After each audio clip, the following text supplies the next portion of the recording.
my name is Susan, and today I'll be talking about the qualities of a good leader. In my presentation, I'll point out the qualities that the true leader requires.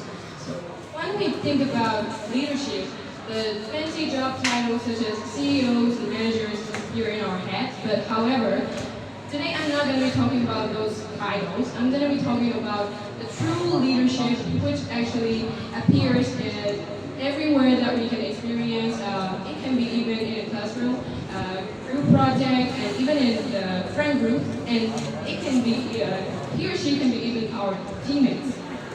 So, because here's the thing, true leadership doesn't mean powerful. It means influence. It means how we show up, how we treat others with respect, and how we do our job. So, the first requirement of a true leader is that I want to represent is confidence. True leader is always confident. Even if he or she is not confident, they act like they're confident. But there's a very, very big difference between confidence and arrogance. Being confident doesn't mean knowing everything, and a true leader doesn't act like they know everything. However, being an arrogant one act like they know everything and they're the bossy one in the group, and they don't tell others what to do, and they're just only doing their jobs. So I would like to move on to the second quality, which is being communicative.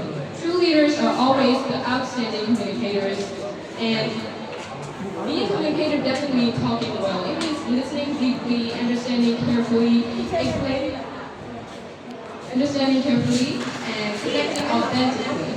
They don't just give orders, but they always lead the group by heart, but not by their logic.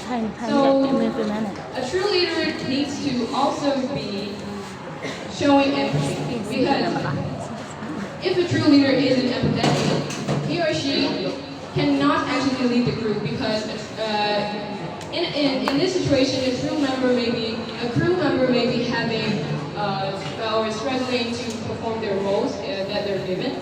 So a true leader here understands and sees it right through their faces, and actually understands their feeling, and always lead them by a good navigation. So he or she doesn't just give orders. They actually lead by example. They always give examples to what they're ordering. So they don't giving orders means like do something. But however, a true leader doesn't just give orders. They give the roles, and they tell the team members and the crew members to how to actually perform their roles, how to actually do their jobs. So the best quality, perhaps, it may be integrity, because the good leaders walk the talk.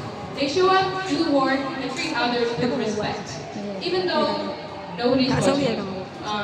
It's what makes the people respect them even more. So the other quality that I want to represent is taking responsibility. Because if something's happening in the group, like some group members may have made a mistake, in this case, the true leader always takes up the responsibility, because they always step up, even though it's not fully their fault. They act like it's their fault. They take the ownership, not just of success, but also of failure.